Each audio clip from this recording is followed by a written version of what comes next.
What's up guys, it's Nicholas, and around 6 months ago, I did this video review about the Arozzi Verona Pro. I bought it off Massdrop, and at the time of receiving it, I said it felt sturdy, and I was hopeful that it would last, but I said that I would have to do an update video later on to tell you guys where it was and how it was doing.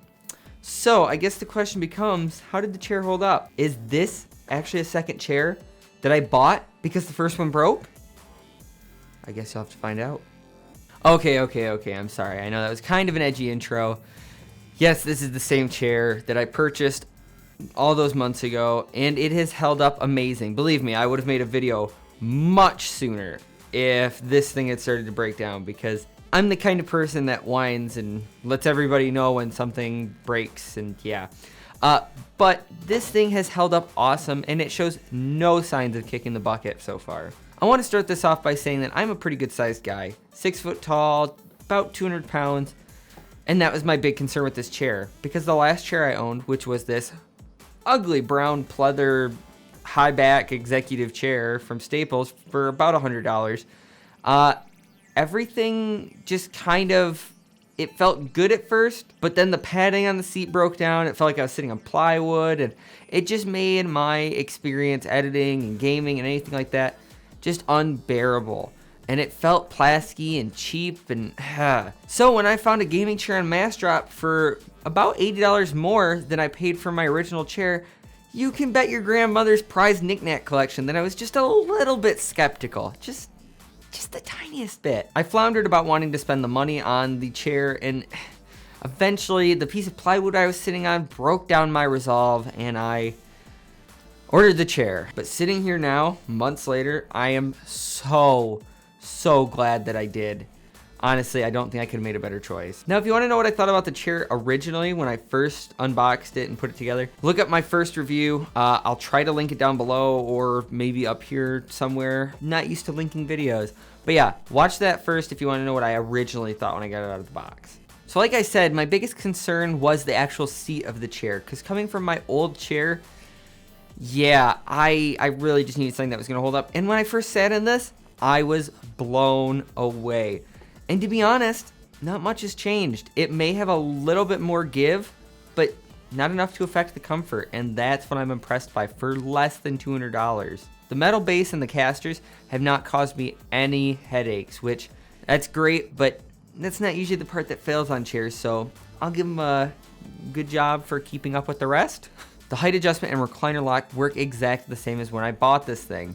The one little difference that I want you guys to know is that there is some clicking and popping when you recline, but not as much as I've heard on some more expensive chairs, so I will give them a thumbs up for that. The lever and mechanism that lets you recline the backrest of the chair hasn't given me any problems, but honestly, after that first initial couple weeks of use where it was like a novelty, like, oh, I can lay back in my chair, yeah, I don't really use it very much anymore. So yes, it works still, but I don't use it very much. I have a nice comfy bed to sleep in, so why would I sleep in my office?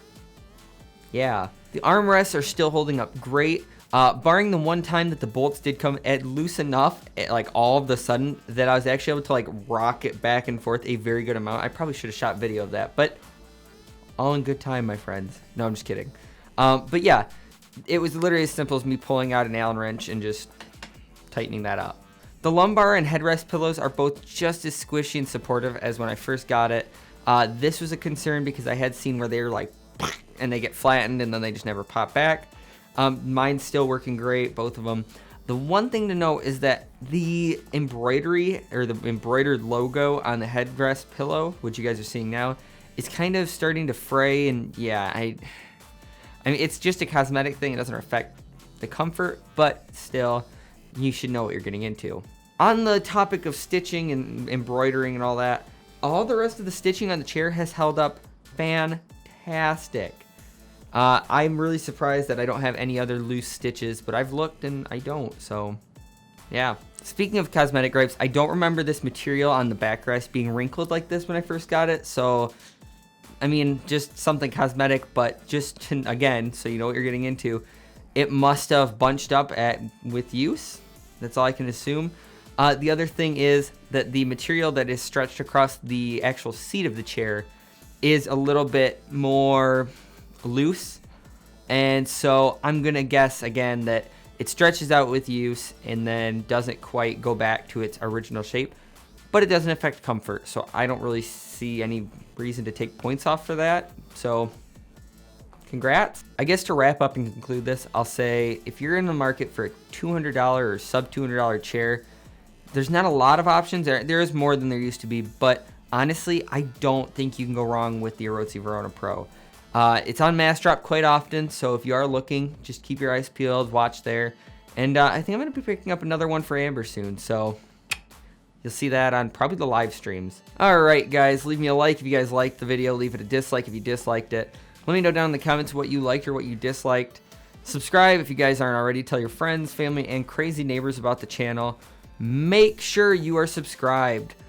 Twitter, Instagram, and Patreon down in the description. If you guys like the content we make and you want to see us make more and better content, become a patron. Even at the $1 tier, it still helps us out immensely. It all goes towards gear for the channel and just tech reviews. So thank you to all of our patrons. You guys are awesome. And other than that, thank you guys so much for watching, and I'll see you in the next one.